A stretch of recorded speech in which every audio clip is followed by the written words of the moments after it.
साथ में ही एक कहानी है जो शायद आपको बहुत मदद कर सकती है ना। मेरे को तो मैं बहुत सारी कहानियाँ ऐसे पढ़ता सुनता रहता हूँ और वो मुझे बहुत मदद करती हैं अपने लाइफ में, बड़ा गहरे इम्पैक्ट होते हैं, बशर्ते कि आप उस सेंस से सुनो। एक बार एक फ़कीर एक राजा के पास आया और राजा के पास आके कहता है, राजा साहब मुझे ना आपसे दान चाहिए। राजा कहता है ठीक है बताओ। कहते नहीं, मेरी एक शर्त है आपसे दान लेने की। बोले क्या शर्त है? बोले जो मेरा ये पात्र है ना, ये पात्र पूरा भरना चाहिए दान से। तो राजा बोला कोई बात नहीं, छोटा सा ही तो पात्र है, तू मेरे को क्या गरीब समझ रहा है कि मैं तेरा पात्र नहीं भर सकता? आजा। बोले इसे हीरे मोती देना, उससे नीचे कुछ मत देना पूरे पात्र के अंदर। ठीक है जी। अब क्या हुआ, जैसे उसके अंदर हीरे मोती डालते गायब। अब और हीरे मोती डाले फिर गायब। पूरा खजाना खाली हो गया राजा का, पर पात्र न भरे। अब राजा बड़ा परेशान, राजा तो चरणों में लेट गया। कहता महाराज जी कहाँ से आए हो क्या चीज? कहते ना मैं कोई चमत्कारी भी नहीं हूं और ना मैं कोई बहुत बड़ा वो हूं, मेरी समझ में भी नहीं आ रहा है कि ये पात्र भरता क्यों नहीं है। तो उन्होंने कहा भाई ये तो बता ये लिया कहाँ से था, तब तो इसकी कुछ खोजबीन की जाए कि क्यों नहीं भरता है। कहता मैं तो एक मुर्दा घाट से गुजर रहा था, वहां एक मुर्दे की खोपड़ी पड़ी हुई थी, उसी को मैंने पात्र बना लिया। इसी में मैसेज है।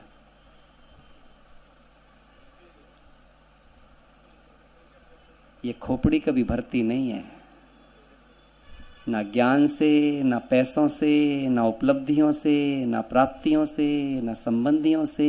इच्छाएं अंतहीन ही होती हैं। लेकिन तभी वहां पर एक आध्यात्मिक गुरु आ गए कोई, उन्होंने कहा मैं भर सकता हूं इस पात्र को। बोले कैसे? तो उन्होंने क्या किया, एक दीपक जगाया और पास रख दिया, तो रोशनी से पूरी खोपड़ी भर गई। बाबा भी आया है, जैसे ही आत्मा का दीपक इस खोपड़ी में जगाता है तो खोपड़ी जगमगा जाती है और इच्छाएं खत्म हो जाती हैं और खोपड़ी संतुष्ट हो जाती है। हो गए ना संतुष्ट? जब आप सबको आत्मज्ञान मिला, संतुष्ट हो गए ना, ये काम बाबा ही कर सकता है। सिंपल। और यही हमें सबके साथ करना है, सबके साथ करना है। 2-3 बातें आप सबके साथ अगर मैं योग के विषय में करूं, क्योंकि योग एक ऐसी अनुभूति है, योग को कभी भी आप पहले तो ऐसे करना बंद करें जैसे हम जनरली योग करते रहते हैं। हम कभी क्या करते हैं, जाएंगे बाबा के सामने बैठ जाएंगे, कोई म्यूज़िक, कोई कमेंट्री, कोई गीत लगा लेंगे और सोचते हैं कि हमारा योग लग जाएगा। ये बेसिक्स हैं ना, कोई ये ना कहे मेरे से तो क्या ये गलत है? नहीं, ना कुछ गलत होता है, गलत तो कुछ है ही नहीं। जब बाबा ने ड्रामा में कह दिया हर सीन कल्याणकारी है, हर बात कल्याणकारी है, तो बाबा का जो भी बच्चा जिस रूप में जो भी करा रहा है सब अच्छा चल रहा है। परंतु मुझे ये समझना चाहिए मेरी जर्नी क्या है। किसी दूसरे की जर्नी से मेरी जर्नी पूरी नहीं होगी। मेरे पाप मुझे पता है, मेरे कर्म मुझे पता है, मेरी कमजोरियां मुझे पता है, उनको ख़त्म करना मेरी जिम्मेदारी है, मेरे कार्मिक अकाउंट सेटल करना मेरी जिम्मेदारी है। आप समझ रहे हो मेरी बात? इसीलिए प्यारे भाई बहनों, पुरुषार्थ मेरा होगा। ब्रह्मा बाबा ने मम्मा वाला पुरुषार्थ नहीं किया, थोड़ा समझने की कोशिश करिए। मम्मा ने ब्रह्मा वाला पुरुषार्थ नहीं किया, तभी देखो दोनों के पुरुषार्थ की तरीके बिल्कुल डिफरेंट थे, बिल्कुल डिफरेंट। याद एक शिव बाबा को किया, लक्ष्य दोनों का एक था, पुरुषार्थ दोनों का एक नहीं था। दादियों का पुरुषार्थ अलग रहा, जो जानकी दादी का पुरुषार्थ था वो बड़ी दादी का नहीं था। मैंने तो बहुत क्लोजली देखा है, मैं 1 साल रहा हूं मधुबन में। इसीलिए पुरुषार्थ अलग था। इसकी पहचान क्या है? सबके बात करने के तरीके अलग हैं। इसी से ये सीख लो मेरे भाई बहनों कि हमें सबकी बातें सुन के प्रेरणा तो लेनी है, लेकिन उन प्रभावों में आकर उनके जैसा बनने की मेहनत नहीं करनी है। पहली बात बता दूं, हमें किसी के भी जैसा बनने की मेहनत नहीं करनी है। जब भी आप किसी के जैसा बनने की मेहनत करते हो तभी आप अपने रोल को डिसरिस्पेक्ट करते हो। आपके रोल, बाबा जैसा बनने का मतलब ही समझना है ना हमें, कि बाबा जैसा बनने का मतलब क्या है। बाबा जैसा बनने का मतलब ब्रह्मा बनना नहीं है। ब्रह्मा का माइंडसेट कॉपी करने की बात कह रहे हैं। और माइंडसेट कॉपी करने का मतलब ये होता है कि अगर कोई विपरीत परिस्थिति आई तो जैसे बाबा ठहर सका ऐसे मैं ठहर सकूं अपनी परिस्थिति में। हमें स्टेज समझनी है, हमें किसी को भी कॉपी नहीं करना है। हम किसी की भी कॉपी बन भी नहीं सकते, सच यही है। हम सबका पार्ट अलग अलग है और यही रहेगा। ड्रामा फिक्स है, मैं प्रमोद कुमार ही बना था पहले कल्प में, हर कल्प में प्रमोद कुमार ही बनूंगा। तो बेहतर है मुझे प्रमोद कुमार से ही प्यार करना सीख लेना चाहिए, इसी में इज्जत है। सुई अपनी इज्जत करेगी तो उसकी इज्जत रहेगी। सुई तलवार बनने की कोशिश करेगी तो सदा डिप्रेस रहेगी, क्योंकि तलवार कभी बन नहीं पाएगी और सुई रह नहीं पाएगी। मेरे प्यारे भाई बहनों, आज मैं आपको दिल से बता रहा हूं, सबसे पहले हम ब्राह्मणों के अंदर से इन बातों को गहराई से चले जाना चाहिए कि हमें किसी के जैसा बनना है नहीं। हमें मेरा लक्ष्य क्या है?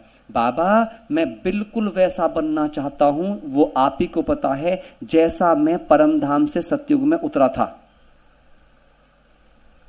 क्योंकि मुझे पता है जब मैं एग्जैक्टली वैसा बन जाऊंगा जैसा मैं परमधाम से पहली बार उतरा था, मैं चला जाऊंगा। और मैं बनूंगा भी उतना ही जितना मैं उतरा था, मैं जिस पोजीशन के लिए उतरा था। अगर मैं दास दासी के लिए उतरा होऊंगा तो मैं दास दासी वाली पोजीशन तक ही पूरा होकर निकल जाऊंगा। मैं यहां से, मेरा कार्मिक अकाउंट वहीं पर चुकता हो जाएगा। संपूर्णता का मतलब ब्रह्मा जैसी संपूर्णता प्राप्त करना नहीं है। संपूर्णता का मतलब है मुझ आत्मा की जो संपूर्णता है। चलो मैं नहीं जानता, बाबा ब्रह्मा को भी कहते थे, बच्चे ब्रह्मा अपने जन्मों को नहीं जानता पर मैं ब्रह्मा के सभी जन्मों को जानता हूं। तो बाबा मुझ बच्चे से भी वही बात कह रहे हैं, बच्चे तू तेरे जन्मों को नहीं जानता पर मैं तेरे सब जन्मों को जानता हूं। तो मुझे किस में भरोसा करना चाहिए? सत्यम शिवम सुंदरम में। सिंपल सी बात है। और फिर लव योर, आप पता है अगर आप ऐसे ही नहीं होते ना जैसे आप हो, बाबा का ड्रामा रंग विहीन हो जाता, रंग विहीन। तुम्हारे वाले खेल कौन दिखाता? मेरे वाले खेल कौन दिखाता? ऐसे बात कौन करता? हा? हर कोई का अपना अपना पैटर्न है ना। तभी तो हम कौन है? बाबा क्या बोलता है? तुम सब मेरे यूनिक बच्चे हो। कौन हो तुम सब? एक लाइन लिख लो, यूनिक वही है जो दूसरों को भी यूनिक समझे। मैं तो यूनिक हूं, मैं स्पेशल हूं, तुम स्पेशल नहीं हो ना। जो मोची वहां पे काम कर रहा है ना, वो भी मेरे ही बराबर इंटेलिजेंट है। बस हम सबके फील्ड अलग अलग हैं। एक घर में जो मां बैठी है ना, वो उस पिता के बराबर इंटेलिजेंट है जो आईएएस बनकर डिस्ट्रिक्ट संभाल रहा है। क्योंकि जिस दिन दोनों का काम रिवर्स करके देख लेना, एक दिन में नानी याद आ जाएगी आईएएस साहब को।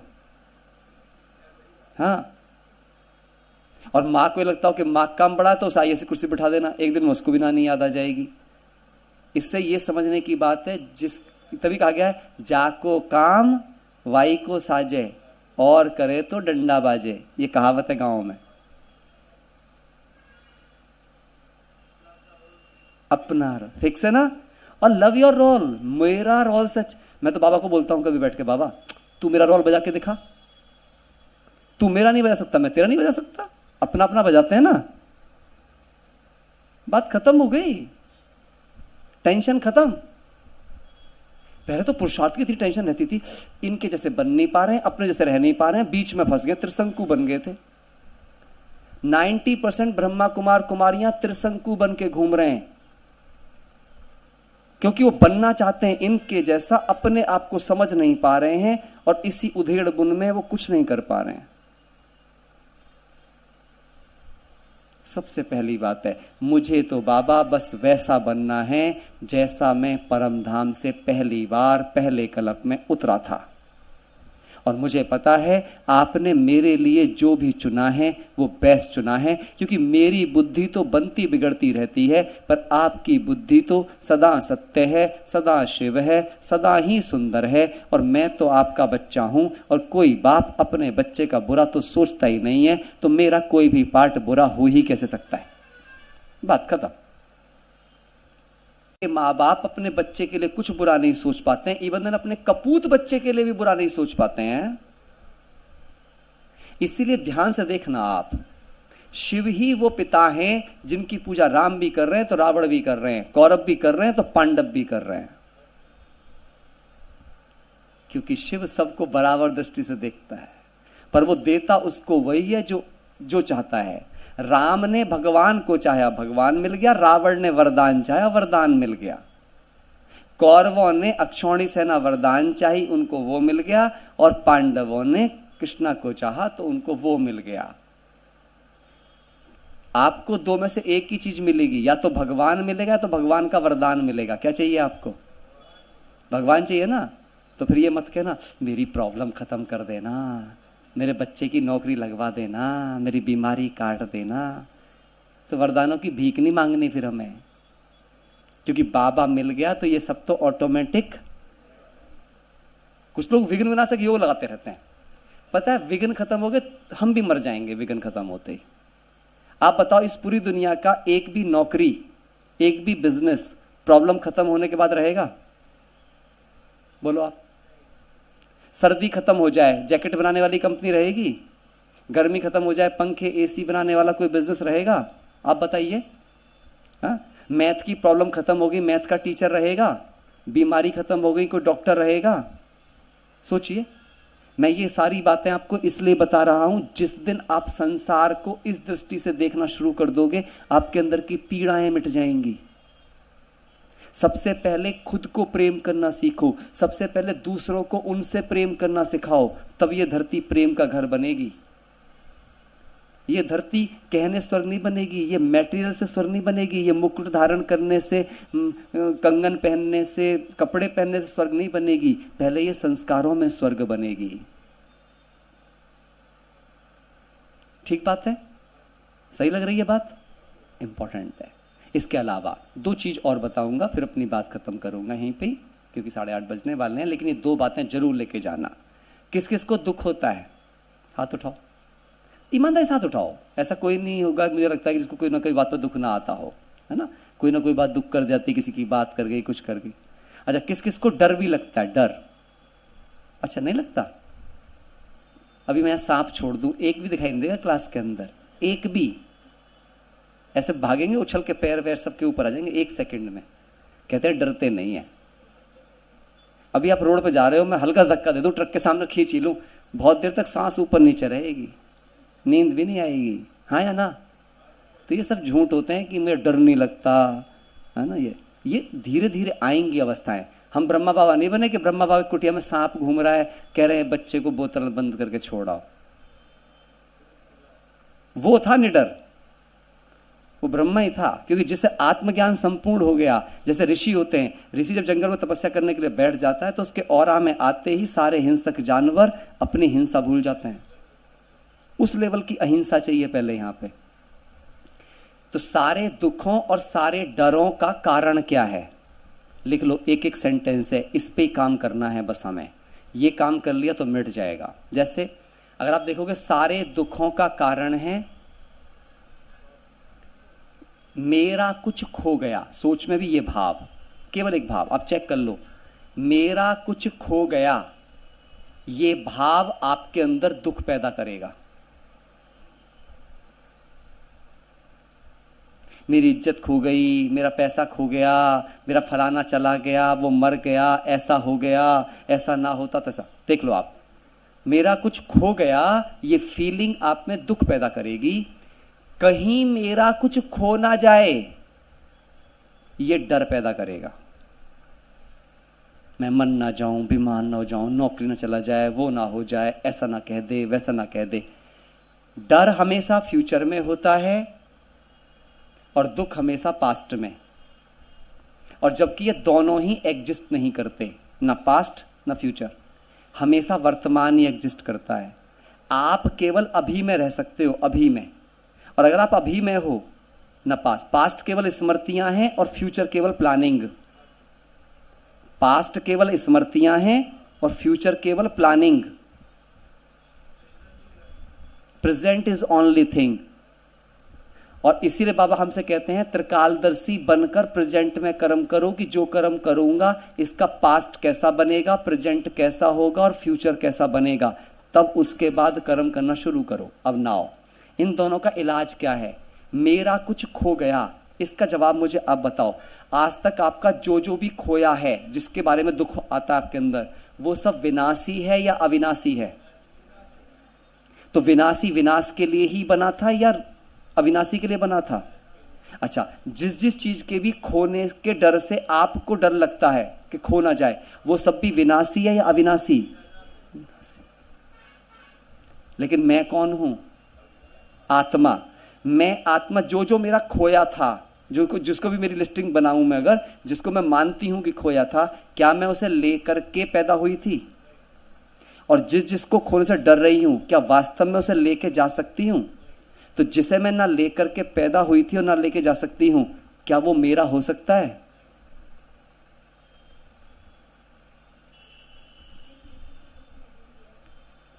इसीलिए सोचेंगे। अब एक और बात, ये बहुत समझने की बात है। इसमें अब क्या होता है, कई लोग अपने मन को बहुत दोष देते हैं, बोलते हैं जी मेरे ना पुराने संस्कार जग जाते हैं, मन चंचल है, मन फलाना है, मन ढिमका। मन को बहुत गंदा गंदा बताते हैं। इवन ब्राह्मण भी अपने मन को बहुत दोष देते रहते हैं। मैं सुनता रहता हूँ, क्योंकि मैं तो बहुत काउंसलिंग्स करता हूँ, ब्राह्मणों की भी करता हूँ काउंसलिंग्स। बहुत सारे बीकेस काउंसलिंग के लिए आते हैं, है ना। तो अब ध्यान से सुनना है इस बात को। मैं आप लोगों से कुछ सवाल पूछूंगा, आपको उसके जवाब देने हैं, ठीक है? देंगे सबको बोलना है, जितने भाई बहन बैठे हैं। अगर मैं आपसे कहूं कि फायदा चाहिए या नुकसान, क्या चुनोगे? जोर से बोलो। फायदा। मैं बोलूं लाभ या हानि? लाभ। सफलता या असफलता? अच्छाई या बुराई? सुख या दुख? समझ आई बात? अच्छे कर्म या बुरे कर्म? आपके मन ने सारे चुनाव कौन से किए, जो अच्छे थे या जो बुरे थे? तो अच्छा ही तो अच्छा चुनता है। अगर मन अच्छा ना होता तो अच्छी चीजें चुनता? नहीं। इसलिए भगवान को मन प्यारा है, तभी उसने मंत्र बुद्धि भव नहीं दिया, मन मनाभव दिया। और याद रखना, बुद्धि से याद, बुद्धि योग होता है, मन से याद होती है, और योग से याद श्रेष्ठ होती है। योग स्वभाव को बदलता है, याद संस्कारों को बदलती है। कभी भूलना नहीं इस बात को। और योग लगाते लगाते ही याद स्वरूप होंगे। इसलिए नष्टो मोहा स्मृति स्वरूप कहा जाता है। स्वरूप।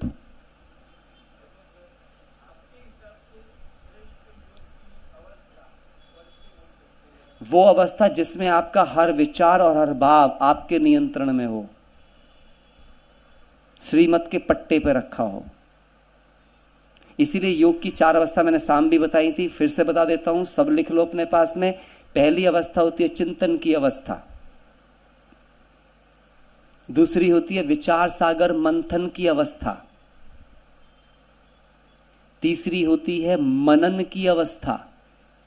मनन ये बड़े गहरे हैं, कभी टाइम मिलेगा तो डिस्कस करेंगे इसके ऊपर भी। मनन।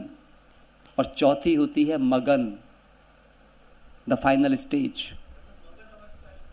हाँ, वो ऐसे नहीं आएगी जब तक चिंतन परफेक्शन पे नहीं आया है, मंथन ठीक नहीं हुआ है, मनन की हाईएस्ट स्टेज नहीं आई है, मगन कभी नहीं हो सकते। कभी कोई ऐसा नहीं हुआ कि पहली सीढ़ी चढ़ के सीधा छत पे पहुंच जाए, पहुंचेगा ही नहीं। प्रोसेस है, मेहनत करनी ही पड़ेगी, अपने आप आ जाएगी, वो लानी नहीं पड़ेगी। मगन ऑटो पायलट अवस्था है, ये तीनों की मेहनत करते ही वो हो जाएगी। अब मैं आप सबको एक बात बोलना चाहता हूँ, सब लिख लो। संडे को सब ध्यान से सुन के जाएंगे।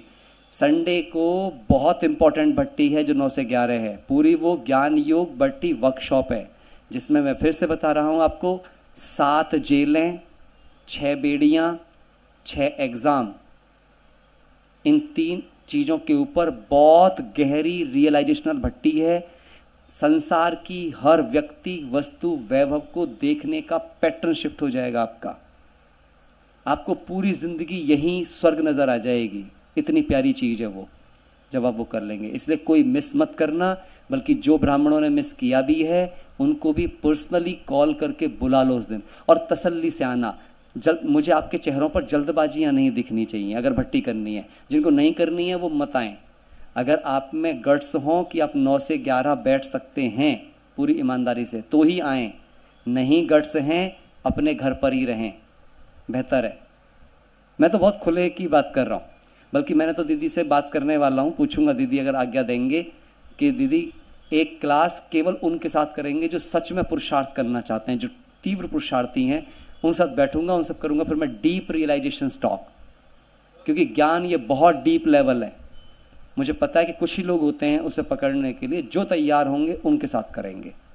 और याद रखना, जितना ज्ञान आपको समझ में आ रहा है वो ज्ञान बहुत बड़ा नहीं है। क्योंकि सोचो, समझ में आ रहा है मतलब आप उसे ही समझ रहे हो जो आपकी समझ का लेवल है। अब सोचो, मेरी समझ तो पहले से ही छोटी है, तो मुझे छोटी बात ही समझ में आ रही होगी, और जब कठिन बात आ जा रही है तो मैं उठ कर चला जा रहा हूँ।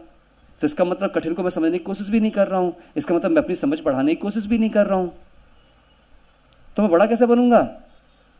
कुछ होता है, नहीं हमें समझ में नहीं आ रहा था। नहीं, आपने समझना ही नहीं चाहा, क्योंकि आप कंफर्टेबल जोन में ही रहना चाहते थे। जितना समझ में आ रहा था उतना ही समझ रहे थे। मैं आपको रियल बता रहा हूं मेरे भाई बहनों, अनुभव से कह रहा हूं, जाग जाओ। शायद भगवान ने इसी लिए आपके बीच भेजा हो। जाग जाओ, समय नहीं है, सच में समय नहीं। मैं विनाश की चिंता करने की बात नहीं कर रहा हूं, हमारे पास समय नहीं है। बस अपना नहीं पता कि कब किस समय घंटी बज जाएगी हमारी। विनाश छोड़ दो, हम किस समय ऑफ हो जाएंगे हमें नहीं पता है। पता लगा अभी बैठे बैठे ही ओम शांति होगी तो क्या होगा, हाँ, ये सोचना है। चलो 1 मिनट साइलेंस करते हैं, बाबा को शुक्रिया करते हैं दिल से। मीठा बाबा, कैसे हम सभी की प्यार से पालना कर रहे हैं। शुक्रिया प्यारे बाबा, जो आप हम सभी आत्माओं को कितना प्यार से ज्ञान रत्नों से सजा रहे हो।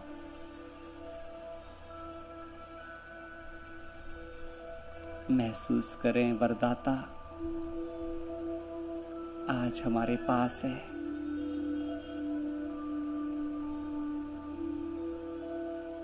हमें मास्टर ब्रह्मा बनाकर हमारी ही भ्रकुटी में विराजमान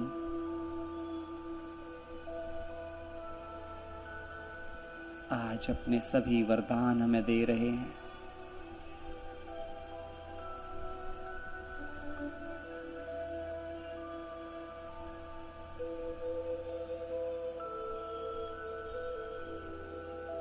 शुक्रिया प्यारे बाबा, आपने मुझे अपने अंतिम वरदान का स्वरूप सदा निराकारी, निरहंकारी,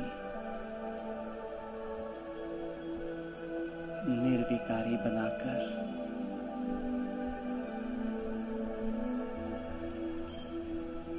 सच्चा मास्टर सहारे दाता बना दिया।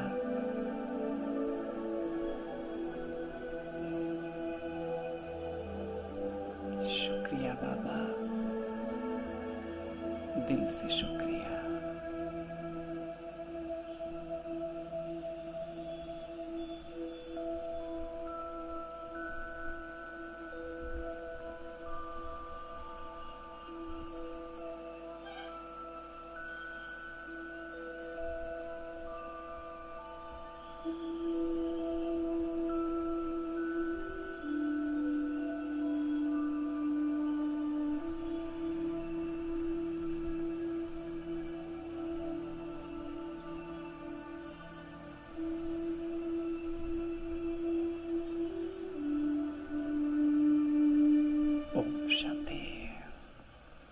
और संडे को तो अपनी प्यारी दादी, हाँ, संपन्न दादी की